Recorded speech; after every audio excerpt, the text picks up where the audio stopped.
guys, welcome back to my channel. Today I'm going to talk to you all about setting powders, loose setting powders, that is, for oily skin.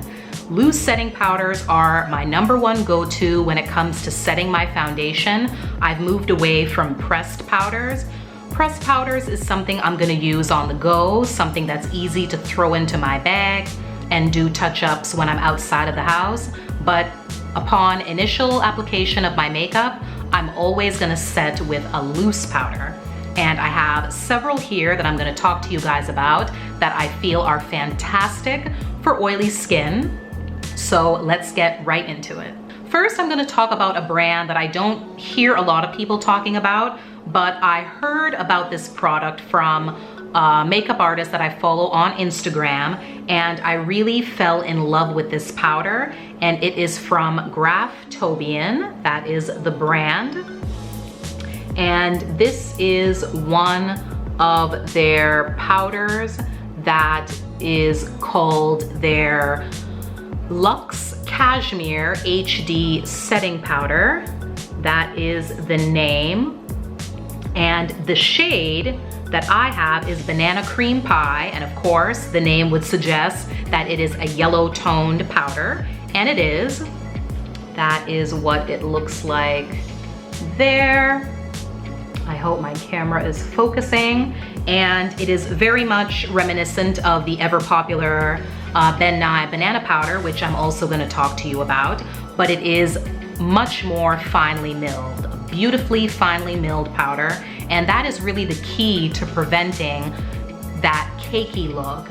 You get cakey because of the powder not being as fine as it could be. The more finely milled a powder is, the less chance that you will end up looking cakey. I have a warm yellow undertone to my skin, so yellow toned powders like this work very well for me. But in the Graftobian range, I believe they have 5 or 6 different shades. They do have a very white, light, translucent type of shade, and they have a deeper tone than this. So whatever your skin tone is, you can find the one that is gonna be best suited to you. But definitely check it out. I did purchase this off of camerareadycosmetics.com, so you can check out that website, as well as I believe Amazon also has it. It's just a really beautiful loose setting powder that is done by a professional makeup brand. Graftobian is a professional makeup brand, and it does such a wonderful job of giving you that airbrushed look that everyone loves. Since I already mentioned it, why don't we talk about Ben Nye's Luxury Powder in Banana. That is the shade. And if you are familiar with the Ben Nye brand, you'll know that Banana isn't the only shade they have. They do have several other shades. It is definitely a very popular line for women of color, especially. I know many of you out there use Banana as well as Topaz. I know they do have one, I believe, named Sienna that is very dark and rich toned. But really, I decided to buy it because it is a yellow tone powder again. And I really, really love yellow tone powders for my skin tone. Not everyone is gonna be able to get away with these banana shades, especially very fair skin. It's gonna look crazy on fair skin. Definitely, I would say tan or deeper. Some medium skin tones may not even be able to pull this off. But definitely, if you're in the tan or darker range, this will be a beautiful powder for you. It does do well setting the under eye as well as the whole face. I've used it both ways. It is not as finely milled as Graftobian, but it is still a nice powder. Next is the only talc-free powder that I'm gonna talk to you guys about, and it is from one of my favorite brands because they do complexion so well, and it is Cover FX. Now, this powder is their matte setting powder. It says it right there on the side. This is the matte setting powder. Not to be confused with the perfect setting powder that came out about a year ago now that took over social media by storm, that everyone seems to really, really love. This is one of the other powders that they had before that. They have a matte and an illuminating. Of course, the matte gives a matte finish, and the illuminating gives brighter non-matte finish. This is the medium shade that I have. There are 3 shades in the matte line. They have a light, a medium, and a dark, I believe, or deep tone, and I got the medium. And this shade works pretty well for my skin tone. It is not as yellow as I would like it, and that's really the #1 reason why I don't use it as much, because I really do love those yellow toned powders, but it does do a decent job of keeping you matte. It isn't the best matte setting powder in the world, but it is definitely one to check out for anyone oily, especially if you are on the neutral side. I know a lot of neutrals out there, everything is just too cool or too warm for you, and I really feel like Cover FX's powders, I know I noticed that with the Perfect Setting Powder, both the light shade and the medium deep shade, both run very neutral. They both have a very neutral undertone to them, and I feel like this one does as well. So definitely give Cover FX a try, and especially if you would like to stay away from talc. They are talc-free, all of Cover FX's powders, so another great reason to check them out. I'm gonna talk about these next 2 powders together because they pretty much kind of have the same function, and people like them for the same reasons. And it is the Laura Mercier translucent powder, and I actually only have the medium deep shade right now. I ran out of the original, but I will probably repurchase it at some point, but I haven't because I've been using Kat Von D's translucent powder, and this is just the smaller travel size in the translucent shade. And I'll just give you a little peek. This one does come with a puff, which I really do appreciate.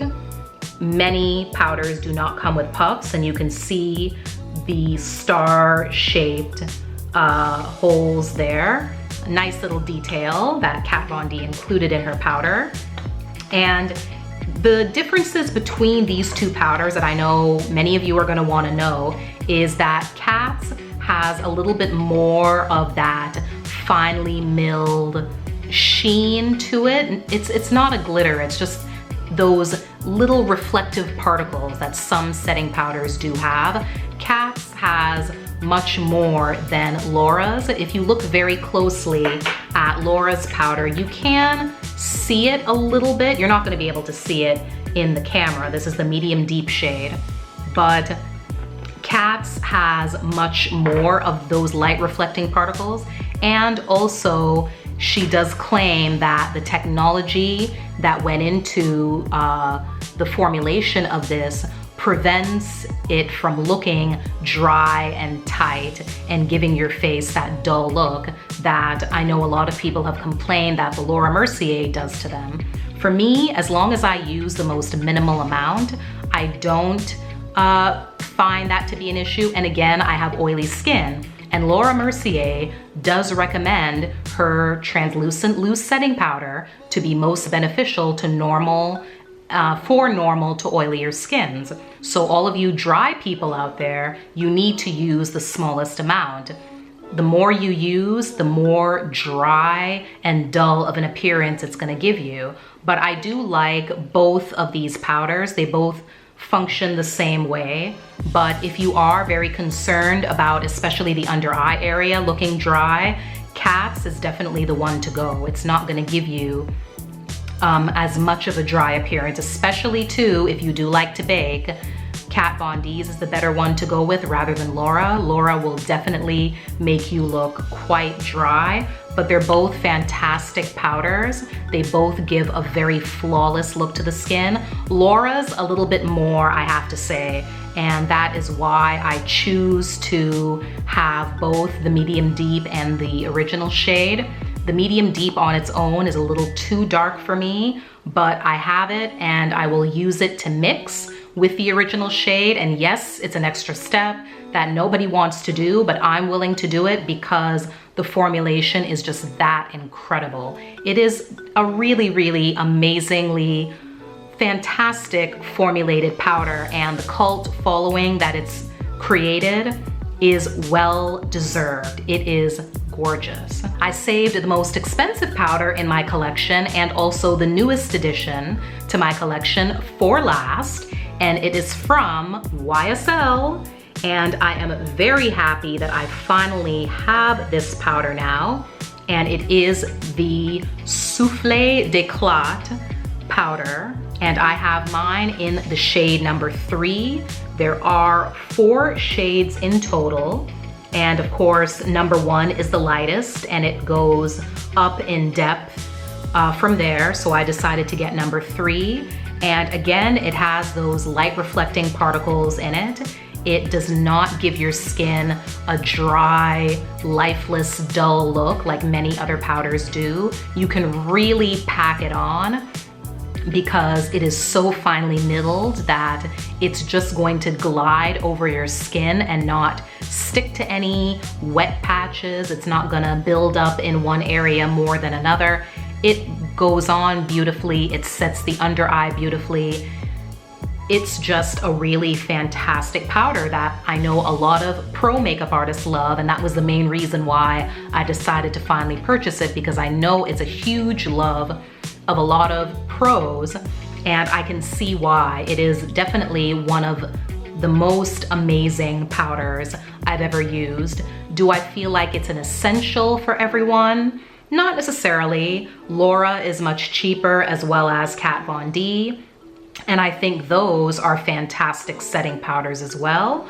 But if you are in the market for something a little bit more luxurious, give YSL a try, because it really does a fantastic job setting your makeup and making it last throughout the day and just give you that flawless look without the cakey appearance. So that's it, guys. Those are all of my favorite loose setting powders for oily skin.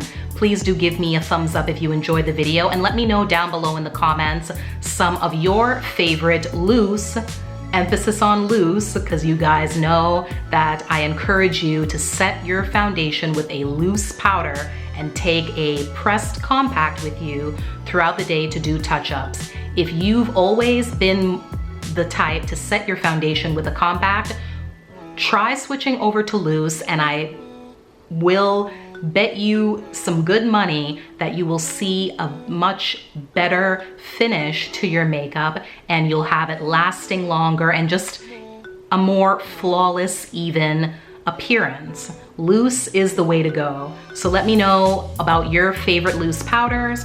Please do subscribe for many more videos, and I'll see you in the next one. Bye.